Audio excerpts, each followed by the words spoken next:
गत 3 महीने से भारत में और पूरे विश्व में ही हम सारे लोग कोरोना का जो परिणाम, जो महामारी है, उसके साथ जूझ रहे हैं। परिस्थिति बहुत विकट है कि हम अपने काम पर जा नहीं सकते हैं। हम घर में ही हैं, घर में बंधित है। और ऐसे समय में ऐसा हो सकता है कि कुछ लोग मानसिक रूप से दुखी होते हैं या उनके ऊपर परिणाम होता है, क्योंकि घर में रह के ऐसा भी हो सकता है। कुछ लोगों का तो उनका जो रोजगार है वो ही समाप्त हो गया है, और ऐसा अनेक है।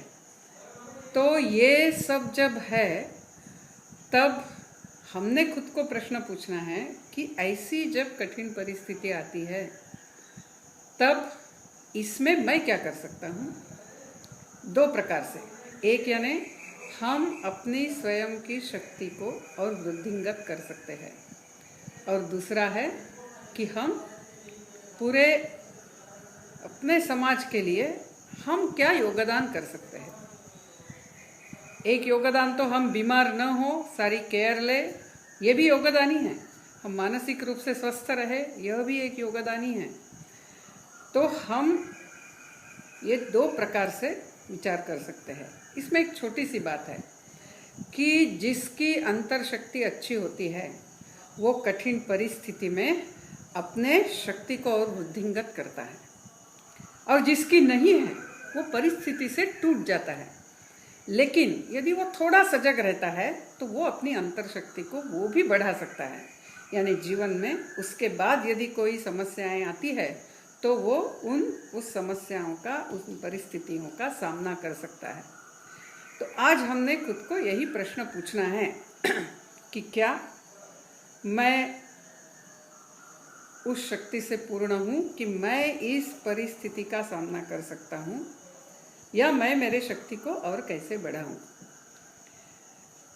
रोते रहना ये तो सबसे आसान है जिंदगी में, लेकिन रोने वाला कभी कहीं आगे नहीं जाता है। जैसा हम कहते हैं ना, कारण का रोना रोने से कभी न कोई जीता है, जो विष धारण कर सकता है वह अमृत को पीता है।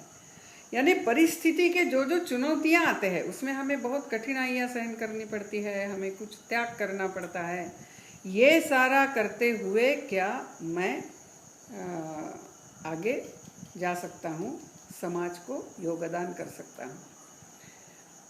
तो इसीलिए हम अपना समय और ऊर्जा, इसका उपयोग कैसे कर रहे हैं।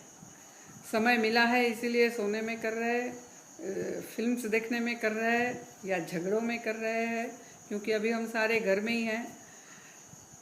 या मैं ऐसे बहुत सारी बातें थी कि जो मुझे करनी थी, समय नहीं मिल रहा था। हो सकता है मुझे संगीत सीखना था, मुझे कोई भाषा सीखनी थी, मुझे कुछ साहित्य पढ़ना था, तो ये सारा करने का समय। दूसरा ऐसा है कि अभी 2 महीना तो गया ही है, अभी धीरे धीरे तो सब हमें फिर से कुछ नए नॉर्म्स लेते हुए, नए नियमों का पालन करते हुए अपने काम को शुरू करना होगा, बाहर जाना होगा। लेकिन परिस्थिति फिर भी अभी पूरी नॉर्मल हुई है ऐसा हम कह नहीं सकते, कैसे से और बढ़ सकती है। ऐसे समय में हमें और भी कुछ निर्णय करने पड़ेंगे। तो मैं परिस्थिति से न टूटते हुए परिस्थिति को ही बदल सकूं, या मैं स्वयं का ही एक पूर्ण रूप से आत्मविकास कर सकूं, ऐसा मैं क्या क्या कर सकता हूं, ये एक चिंतन। और मेरे कारण समाज के लिए थोड़ा बहुत कुछ अच्छा हुआ, क्योंकि समाज भी इससे जूझ रहा है, तो मैं उसके लिए क्या कर सकता हूँ। हम परिवार में हैं तो परिवार का वातावरण और अच्छा हो, इसके लिए मैं क्या कर सकता हूँ। 3 बातें, इसके ऊपर यदि हम चिंतन करेंगे कि मैं मेरी अंतर शक्ति बढ़ाने के लिए मेरे समय ऊर्जा का उपयोग कैसे करूं, मेरे पारिवारिक वातावरण को अच्छा करने के लिए मैं घर में क्या क्या करूं, मैं कैसे बातें करूं, मैं क्या काम करूं, मैं क्या नई कुछ खेल है, कुछ चर्चाएं हैं, उसको शुरू करूं, कुछ भी हो। ये दूसरा। और तीसरा है, समाज भी इस परिस्थिति से जूझ रहा है तो उसके लिए मैं क्या योगदान दूं।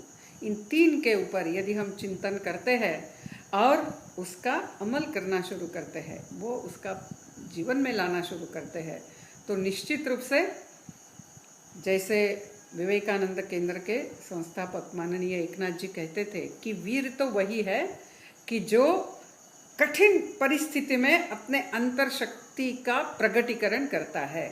तो ऐसे वीर हम सब बने और इस परिस्थिति का बदल दे, इससे बहुत कुछ हम प्राप्त करें as an individual, as a family and as a society. We should go ahead.